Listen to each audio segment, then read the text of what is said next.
have an electron on free space, which is with an atom. When it comes together, we have a bunch of nuclei that would be exerting forces on a particle, on an electron. And that gives us this idea or this notion of energy levels, energy bands. So from the energy bands, we then concluded that there is these energy states that an electron has to be present in if we were to get a conductivity out of it. So valence band completely full at 0 degree Kelvin, conduction band completely empty at 0 degree Kelvin. We need to apply external energy. That energy can be light. We have seen that experiment.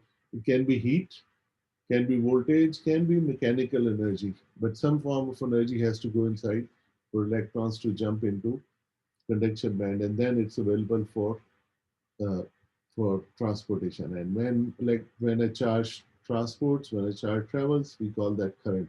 So that's for uh, any solid for that matter. So every solid has its own energy structure.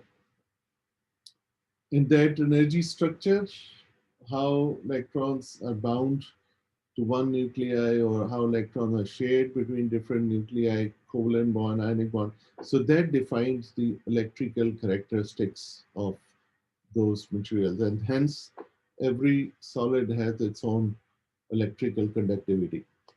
So this leads to this concept of thinking of an electron that may be freely available, like in a like in a solid conductor. Metal, we say metal for to mean all the conductors. So in that case, we say, okay, this may be the situation where those valence band and conduction band are very close to each other, or maybe overlapping each other. So hence, there is no uh, energy required for electron to jump some energy barrier to start conducting. So readily you switch on the voltage and it starts conducting. So that would be what we can say about metals. So in metals, we call them the metals being good conductors, very good conductors. We say that conduction band and valence band overlap. But then what would we say about insulators that cannot conduct at all, that do not? So in this situation, the valence band and conduction band are far apart, which means there is a huge energy required for an electron to be able to jump to the conduction band before it can become available for conductivity. So hence it's called insulators. So semiconductors are then the materials that have band gap in between insulators and metals. So again, they would still require some energy for electrons to jump from filled valence band to get into conduction band. But that energy is not as high as an insulator. Now, in specific cases, like we know that silicon has diamond structure, right? So here, second bullet point is about diamond structure. So we have the valence band completely filled with electrons at 0 degree Kelvin. Why we say 0 degree Kelvin?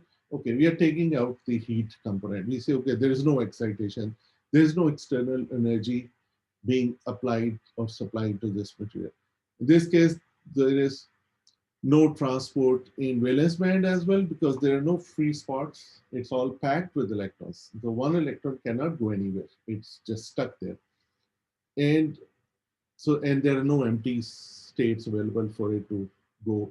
So when it states, you have to realize that from where we have come from, the what do you call rotation around nucleus, we had those bands, those shells, and then we had subshells. We brought them together like two atoms or multiple atoms. So they share their those orbitals, we say, okay, there are so many suborbitals, there are so many closely uh, packed energy states. We say, okay, we can call them bands instead of calling them unique values. So that's what we are talking about, the bands which are full with electrons and the energy bands that are completely empty of electrons. And then there are energy bands or energy states which are not allowed. So they cannot stay there. They would either have to fall down to valence band or jump up to conduction band if they are, get more energy. So now coming back to this band diagram or this band concept, we have to bring everything together. Now here what you see in this picture, what I did, I instead of just making it black and making it white, I said, okay, let's plug in those atoms in there and those electrons in there. So that's the valence band at the bottom, which is full of electrons. And that's the well conduction band at the top, it is completely empty. So now there is no electron in the conduction band. So there is no charge transport that can occur, right? Even in valence band, there is no empty state, so there is no movement. They cannot move. They cannot go anywhere. There's no way to go. Now, again, repeating what I said before, for electrons to experience acceleration or the charge for charge to start transport, two condition needs to happen. Now, this is something dramatically new, different from what we know of conductors, what we know of resistors. Those two conditions are electron needs to have enough energy to get into uh, new energy states in conduction band. It has to be able to jump up, number one. Number two, there has to be empty energy states in there available in conduction band for it to occupy and then start moving. You may say, okay, I'm just showing you there are, in last previous picture I showed there are, its valence band is completely empty. If it's completely empty, then what's the big deal? It should be able to. But now, when we will start sending electrons to conduction band will start filling up. So a time will come, maybe it's completely full. So, or the energy states that are available are too high. So there are two, three things which we'll introduce after we qualitatively or at a higher level we look at this picture. There is energy levels involved with this. So if you go down in valence band, energy is going up in that direction. Energy goes up if this direction in valence band. And if you go this way in conduction band, energy goes up for any particle in that direction, which means these closest to the valence band are the lowest energy levels. So all the electrons would like to be at lower energy state, right? Similarly, there are energy states which are close to the conduction band. They are more desirable because to be there, if they're all empty, you have to have higher energy. So you have to be somewhere above conduction band.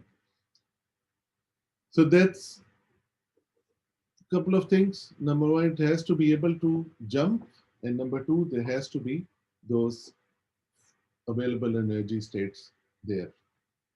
So that's, you can recap what would happen.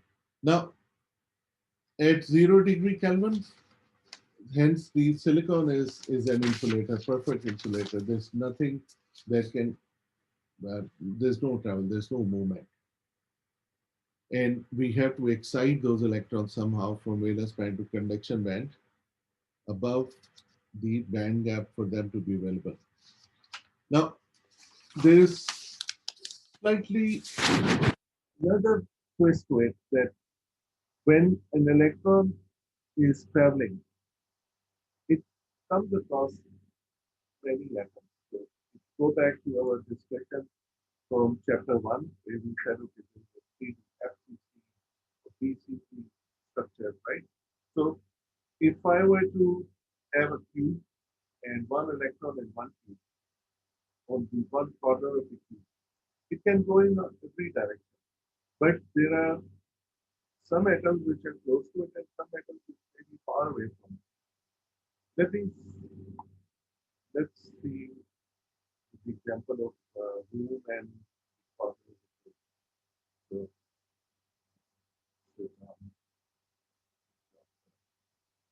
so you guys can see my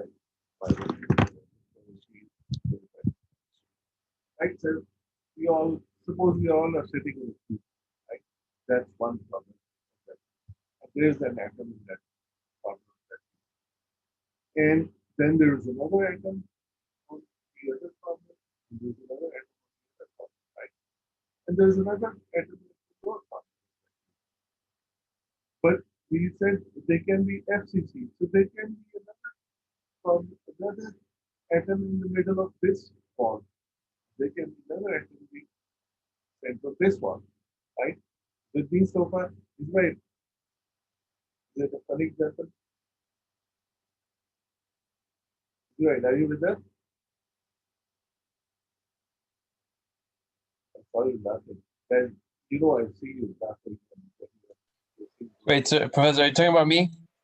Yeah, I saw you laughing. I really can't hear you, so I'm trying to figure out if it's only me or the whole class. Oh, Yeah, I think you're muffled, Professor. oh, my voice is muffled. How's it now? It's a little bit better. It's a little bit better. There How's you go. it now? That's good. That's good. Okay, I just had my handouts sitting on my computer. So now, if you have an atom in that corner which is sharing an electron, the electron can go this way, can go this way. In any direction it goes, there is a vector associated with it. There's a wave vector, a wave function associated with it. So